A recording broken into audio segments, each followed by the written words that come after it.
हो रहा है।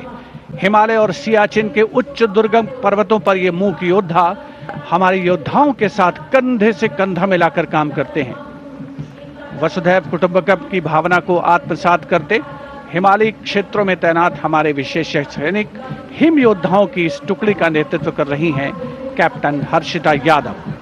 हमें इन पर गर्व है। सबसे आगे हैं बैक्ट्रियन ऊंट। भारतीय सेना के ये लद्दाख के शीत मरुस्थलों से गलवान और नुब्रा तक अपनी सेवाएं देते हैं। 15,000 फीट से अधिक ऊंचाई पर भी ये सहजता से कार्य कर सकते हैं। ब्लैक काइट्स शिकारी पक्षी रैप्टर्स। प्रसन्नता और गर्व का विषय है कि राष्ट्र सेवा में सतत तत्पर ब्लैक काइट्स आज परेड में अपनी उपस्थिति दर्ज कर